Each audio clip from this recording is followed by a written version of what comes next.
예, 오늘 함께 볼 말씀은 신약성경 빌립보서 3장 10절 11절 말씀입니다. 같이 한번 짧은 말씀 같이 10절 11절 같이 한번 읽어보겠습니다. 내가 그리스도와 그 부활의 권능과 그 고난의 참여함을 알고자 하여 그의 죽으심을 본받아 어떻게 해서든지 죽은 자 가운데서 부활에 이르려 하노니. 아멘.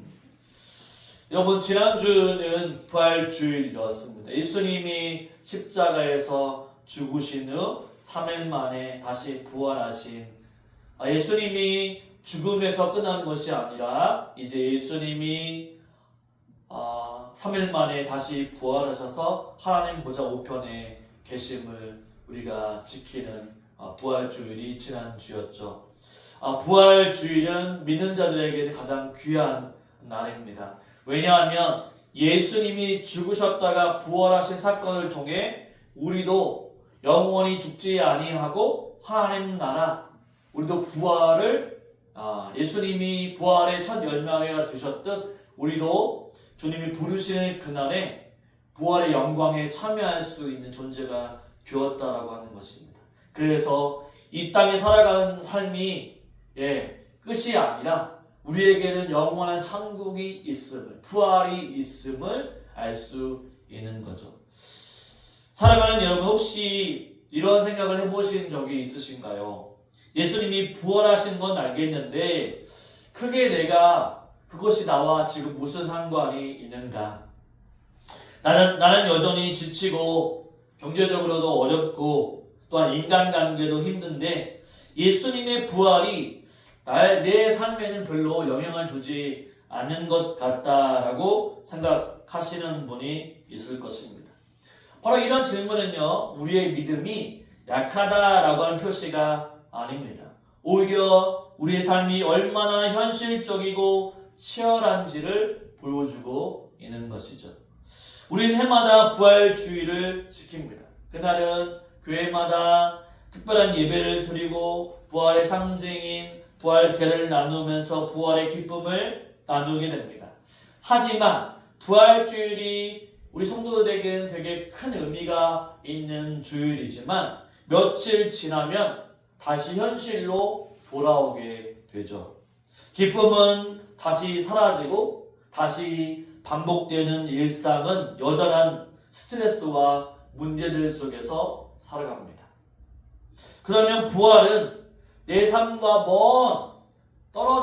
멀리 떨어져 있는 교리처럼 느껴질 때가 많습니다. 하지만 오늘 본문에 나와 있는 사도 바울은 빌립보서 3장, 오늘 읽은 3장 10절에서 이렇게 고백하죠. 내가 그리스도와 그 부활의 권능과 그 고난의 참여함을 알고자 하여 그의 죽으심을 본받는다라고 고백하고 있습니다.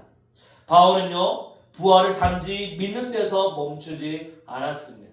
기념만 하는데 멈추지 않았다라고 하는 거죠. 부활을 알고 싶어 했고 부활을 경험해 보고 싶어 했습니다. 그리고 그 부활이 자신의 삶을 완전히 변화시키는 능력이 되기를 원했던 거죠. 부활은요, 단지 예수님의 사건이 아닙니다. 예수님이 부활하신 건 부활하신 것으로 끝이다 라고 하는 것이 아니라 오직 부활은요, 오늘 우리의 삶 가운데에도 역사하시는 하나님의 능력이라고 하는 거죠.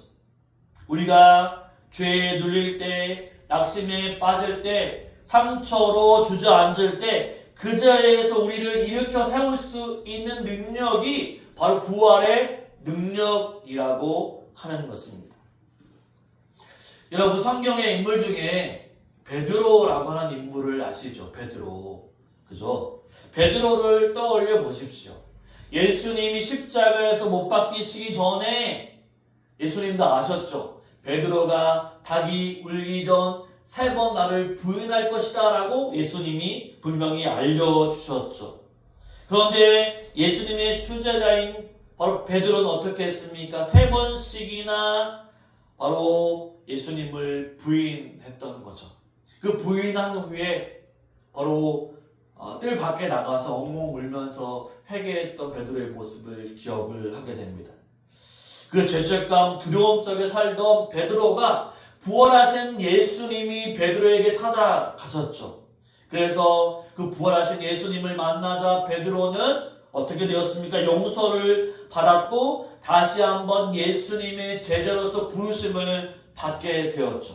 그리고 오순절 날에 성령의 충만함을 받고 초대교회의 리더가 되었습니다. 여러분, 부활은요, 바로 예수님을 부인했던, 무너져 있던 베드로에게도 부활의 소식은 큰 능력이 되어서 다시 한번 용서함을 받고 이제 교회의 리더로서 하나님의 영광을 위해 살아갈 수 있는 삶으로 변화시키는 능력이 있다라는 이야기입니다.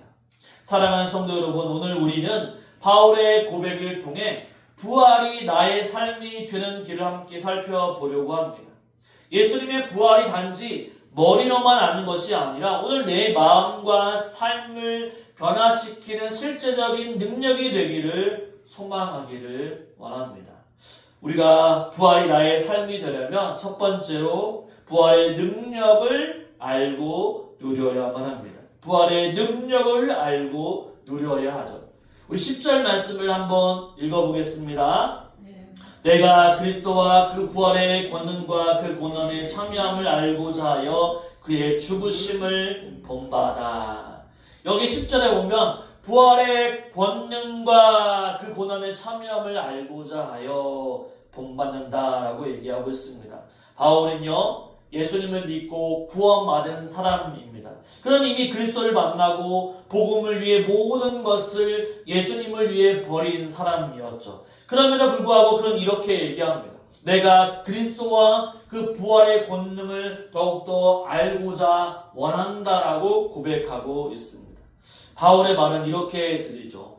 나는 예수님을 알고 있지만 더 많이 알고 싶습니다라고 고백하고 있는 것이고, 나는 예수님을 아직도 경험하고 있지만 더 많이 경험해보고 싶고 그 사랑 안에 거하고 싶다라고 얘기하고 있습니다. 끊임없이 자라가고 더 깊어지기를 원하는 바울의 모습을 발견할 수 있는 거죠. 바울은요, 예수님을 알면 알수록 더 깊이 예수님을 알기를 원했던 거죠. 여러분, 우리도 누군가를 사랑해 본 적이 있으시죠? 어떻습니까? 사랑하면 사랑할수록 더 깊이 사랑하기를 원합니다. 조금 알고 있다가 더 많은 것을 알고 싶어 하죠. 더 큰 것을 알고 싶어 하는 것이 사람의 모습이죠. 바울에게 신앙은요, 그 자리에서 멈춰 있는 것이 아니라 끊임없이 자라가고 더 깊어지고 더 많이 생생하게 경험하려고 하는 그의 여정을 살펴볼 수가 있습니다. 그가 알고자 했던 것은 예수님의 부활의 지식이 아니었습니다. 오늘 말씀의 뜻이 보아도 바울은 부활의 권능을 깨닫기를 원했다라고 하는 거죠. 삶으로 겪는 능력, 마음으로 체험하는 은혜를 통해 경험하기를 원했던 것입니다. 바울은요, 예수님의 부활이 자기 삶의 모든 영역 가운데 실제적인 힘이 되기를 원했던 거죠. 예수님은요, 요한복음 11장 25절 26절에서 이렇게 말씀해 주십니다. 같이 한번 읽어볼까요?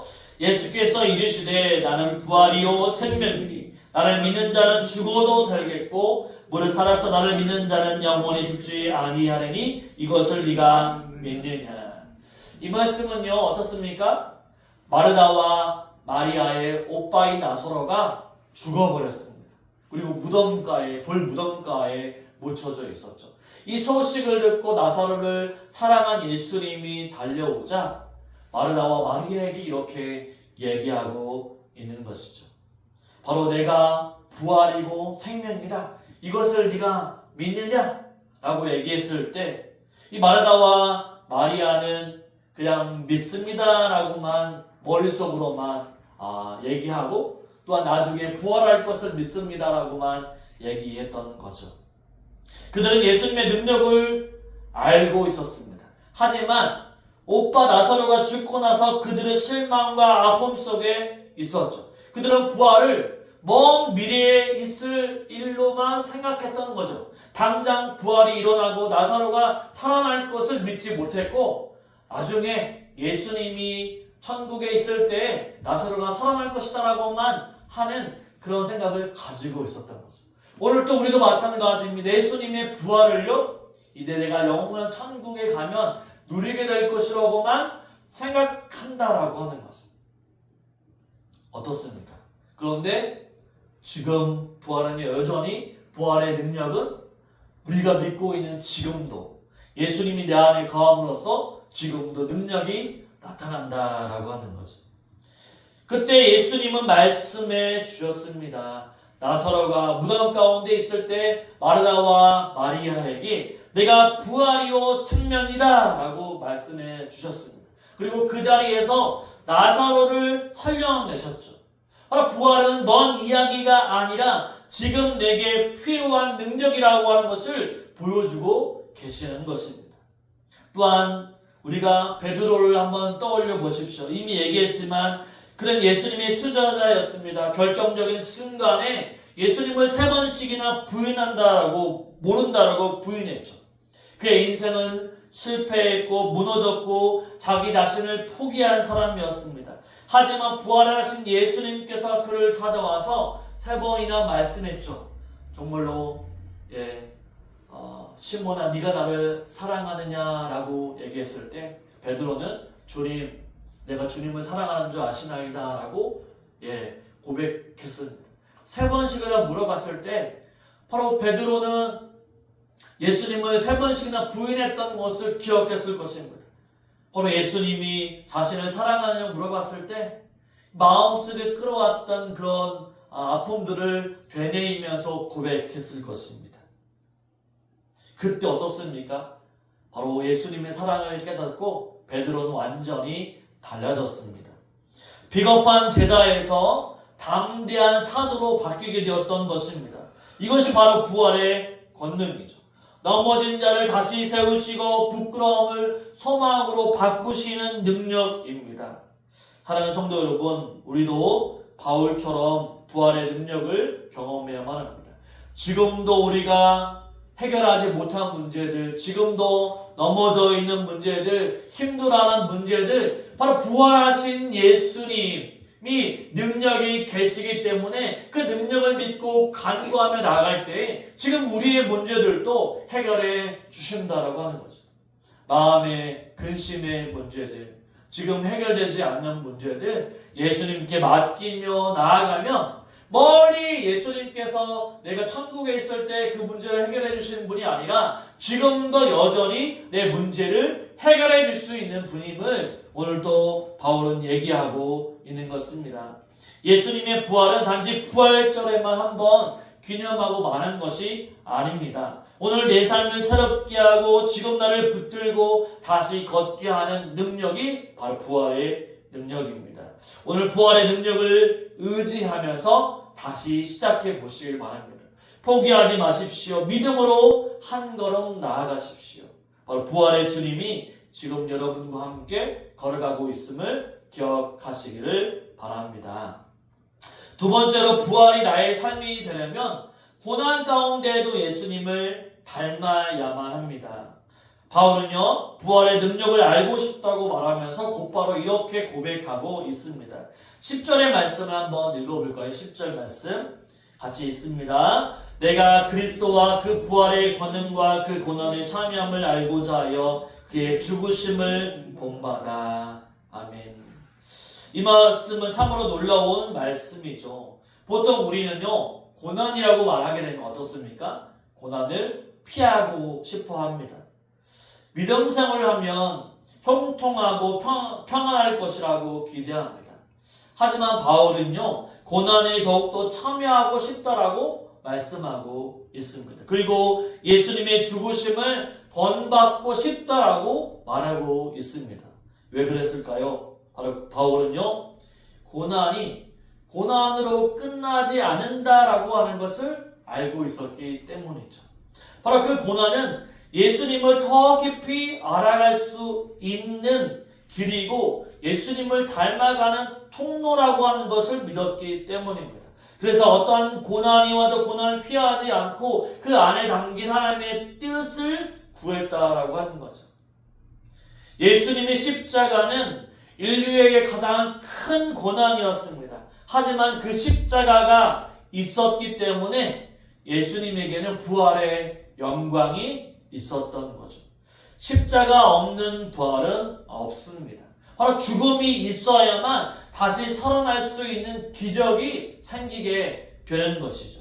바울은 이 진리를 알고 있었습니다. 그래서 부활의 능력을 누리고 싶다고 한다면 예수 그리스도의 십자가의 고난에도 기꺼이 참여한다고 그는 고백하고 있는 거죠. 그래서 성경은 이렇게 말씀하고 있습니다. 로마서 8장 17절에 보면 이렇게 말씀하죠. 같이 한번 읽어볼까요? 자녀이면 또한 상속자 곧 하나님의 상속자요 그리스도와 함께한 상속자니 우리가 그와 함께 영광을 받기 위하여 고난도 함께 받아야 할 것입니다. 아멘. 여러분, 이 말씀처럼 영광은요 고난과 함께 주어지는 것입니다. 예수님을 따르는 자는 평안의 길만 있을 수 없습니다. 예수님을 따른다라고 하는 것은요, 그 삶에는 고통과 눈물이 포함되어 있다라고 하는 거죠. 여러분, 고난 중에도 하나님을 끝까지 신뢰하며 포기하지 않았던 인물이 있습니다. 누구였을까요? 바로 욥이라고 하는 인물이죠. 욥이 하나님을 열심히 믿었고 또한 의인이라고 칭송함을 받았습니다. 그런데 어느 날 사탄이 그를 하나님 앞에 시험하고자 하여서 허락을 받게 되죠. 그래서 자녀를 잃고 재산도 잃고 건강까지 잃었습니다. 심지어 아내조차도 욥에게 하나님을 욕하고 죽으라라고 조언했을 정도였습니다. 하지만 욥은요 입술로 범죄하지 않았습니다.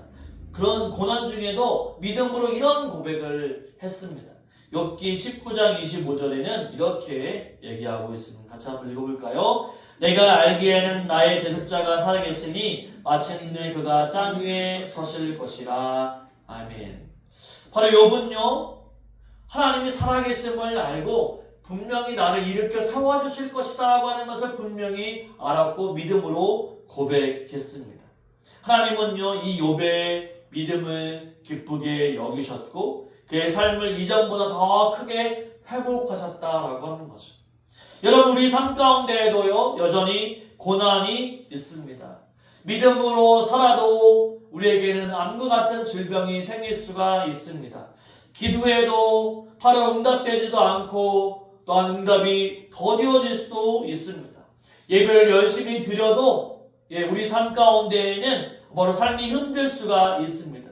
그러나 우리가 고난 가운데에도 예수님을 바라보고 그분의 마음을 닮아가려고 한다면 그 고난은요 단순한 아픔이 아니라 예수님과 동행한 귀한 훈련의 길이 되는 거죠. 바로 예수님이 당한 고난을 나도 당할 수 있다면 바로 그 십자가의 고난을 통해 분명히 영광이 있을 것이다라고 하는 것을 기억할 수 있습니다. 여러분, 십자가를 진 사람만이 부활의 아침을 맞이할 수 있습니다. 예수님이 그 길을 먼저 가셨고 우리도 그분을 따라 걷는 자의 여정을 따라갑니다.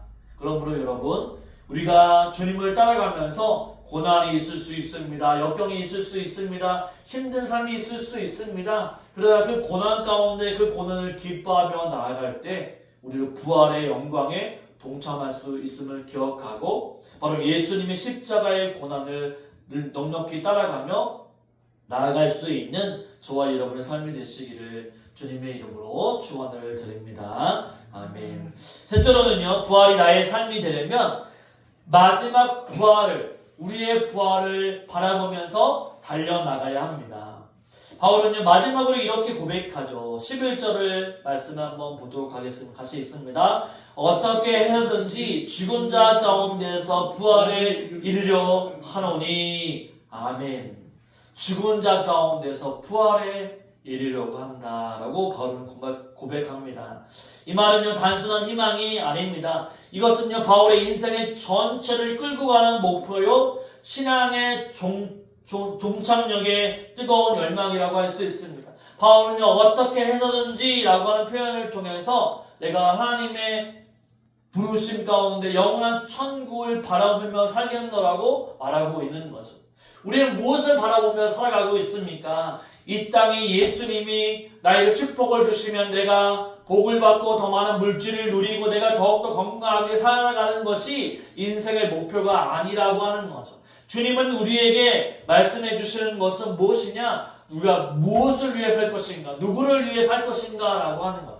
바울은요 목표가 하나였습니다. 바로 어떻게 하든지 부활에 이르려고 했던 것이 영원한 천국을 바라보며 달려갔다라고 말하고 있는 것입니다. 바울은요 이미 구원받은 자였습니다. 그는 예수님을 만났고 복음을 위해서 자신의 삶을 드린 사도였죠. 그런데 바울이 왜 이런 말을 했을까요?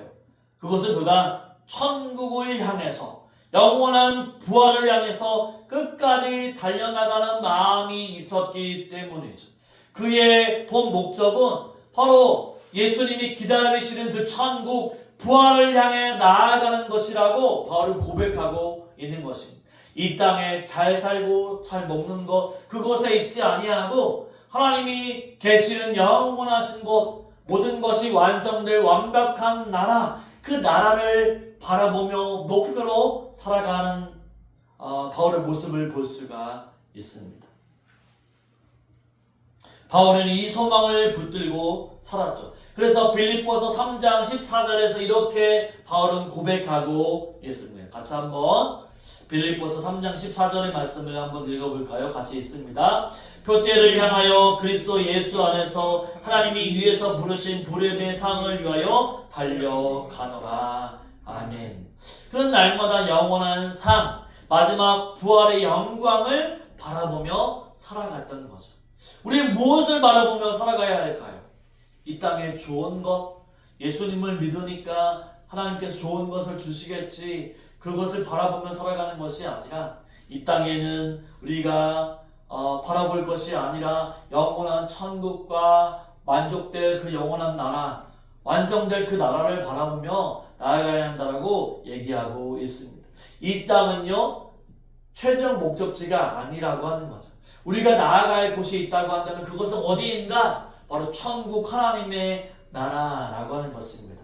그래서 히브리서 11장 10절에서 믿음의 조상 아브라함은 이 땅에서 살아가는 것이 아니라 우리 인생의 최종 목적지가 어디인지 분명히 알고 하나님을 따라갔습니다. 우리 히브리서 11장 10절 말씀을 한번 읽어볼까요? 같이 있습니다. 이는 그가 하나님이 계획하시고 지으실 터가 있는 성을 바랐습니다. 아멘. 아브라함은요 눈에 보이는 세상이 아니라 하나님이 예비해 놓으신 그 완벽한 세상, 병도 없고 질병도 없고 가난도 없고 이 땅에 있는 것들이 완벽하게 채워지는 그 완성된 나라, 모든 것을 만족하며 누리는 하나님의 나라, 그 땅을 바라보며 살아갔다라고 하는 거죠. 우리도 이 땅에 살지만 이 땅이 전부가 아님을 압니다. 건강도 돈도 성공도 영원하지 않다라고 하는 것을 알아야 하죠. 우리가 알아야 할 것은 붙잡아야 할 소망은 무엇인가? 바로 예수님처럼 다시 살아나는 부활의 영광을 붙잡고 살아가야 한다는 것이죠. 이 소망이 있을 때 우리는 낙심하지 않습니다. 이 소망이 있을 때 우리는 시험 속에도 넘어지지 않죠. 왜냐하면 바로 지금의 고난은 장차 우리에게 나타날 영광과 비교할 수 없기 때문입니다.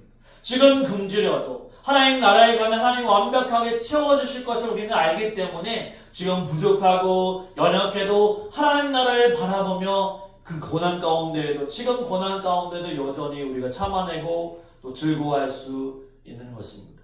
사도 바울이 그렇게 살았다라고 하는 거죠. 마지막까지 예수님을 붙들고 복음 가운데도 고난을 받았죠. 채찍을 맞고 감옥 가운데 갇히고 고난을 받았습니다. 그러나 그럼에도 불구하고 그는 바라볼 수 있었던 것은 그 땅이 아니라 하나님 나라의 부활, 하늘의 부활을 보면서 살아갔습니다. 그런 인생의 마지막 순간에도 이렇게 고백합니다. 자기 자신이 마지막 순간에 어떻게 될지를 믿음으로 고백하는 모습. 우리 디모데후서 4장 7절과 8절 말씀을 한번 읽어보도록 하겠습니다. 나는 선한 싸움을 싸우고 나의 달려갈 길을 마치고 믿음을 지켰으니 이제 후로는 나를 위하여 의의 면류관이 예비되었으므로 주 곧 의로운 재판장이 그날에 내게 주실 것이며 내게만 아니라 주의 나타나심을 사모하는 모든 자에게도니라. 아멘. 사랑하는 성도 여러분, 우리도 지금 이 길을 함께 달려가고 있습니다. 그 길의 목적지는 분명히 존재합니다. 그 목적지에 다다르게 되면 하나님께서 분명히 우리에게 큰 의의 면류관, 영광의 면류관, 아름다운 면류관을 우리에게 준비하고 계실 것입니다. 바로 바울은요, 고난 가운데 그 영광을 바라보았다라고 하는 거죠. 지금은 여전히 부족하고 연약해도 주님을 위해 살며 나아갈 때 하나님께서 하나님 나라에 우리를 위해서 마련해 주신 그 영광의 모습을 바울은 바라보면서 살아갔다라고 하는 것이죠. 사랑하는 성도 여러분, 우리도 지금 이 길을 함께 달려가고 있습니다. 십자가의 길, 고난의 길을 걸어가고 있습니다. 그 길은 쉽지 않지만 목적지가 분명합니다. 예수님처럼 우리 다시 살아날 것입니다. 예수님과 함께 영원히 살 것입니다. 그렇기 때문에 오늘 또 포기하지 말고 달려가십시오.